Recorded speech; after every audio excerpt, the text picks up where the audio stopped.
What a complex movie. The Final Cut. 2004, Robin Williams and Jim Caviezel. A forgotten movie.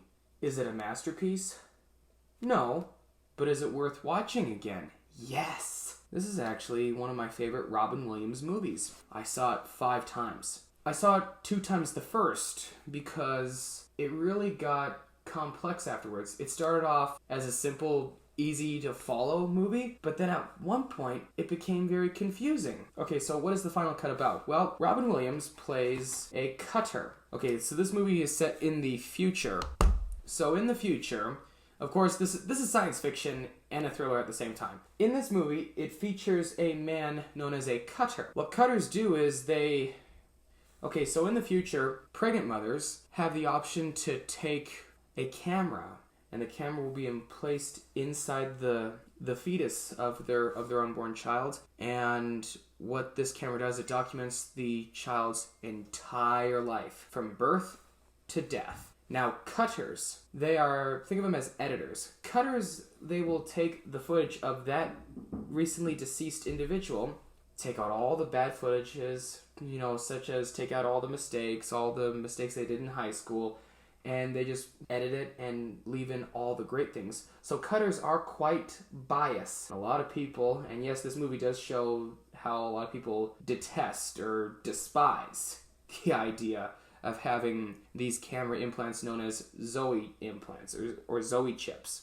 Now, cutters, the biggest rule about cutters, you're not allowed to have a Zoe implant yourself. Well, that's where the confusing part comes into play. At first it started off as simple to follow, and then it became confusing.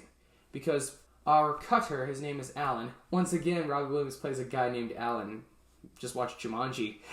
Anyways, so Alan is a cutter, and a former cutter, played by Jim Caviezel, approaches him, and Jim Caviezel says, "There's a client that I have bad suspicions on." And Robin Williams goes, Alan goes, "What's so special about that?"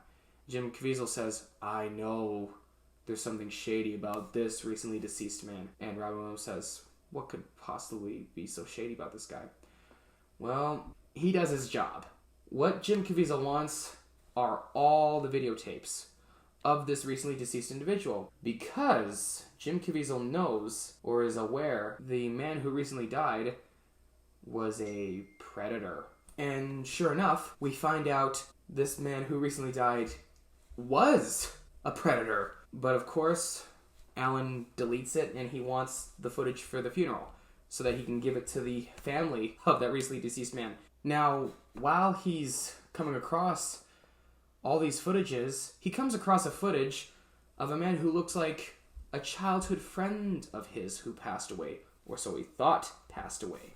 It would be hard or challenging to be a cutter, because you gotta come across all these footages, and if you see a very negative footage, a lot of other people's first instincts would be to hand it over to the authorities and say, "Hey, this person, I know we can't do much because this guy died, but here's proof that he was a monster." It's awesome seeing Robin Williams in another serious movie, and given that it's almost been 10 years since his death, it's great to keep his legacy alive, and this movie shows us his serious side. Of course, we all knew he had a serious side, but there are a lot of drama films he did that are kind of forgotten. This is one of the forgotten films. I loved it. It's a good film to watch with your friends, call your friends over and say, "Hey guys, check this movie out." Have your buddies come over and have great discussions about this. This is actually a film worth reviewing with a group of people. I personally think so.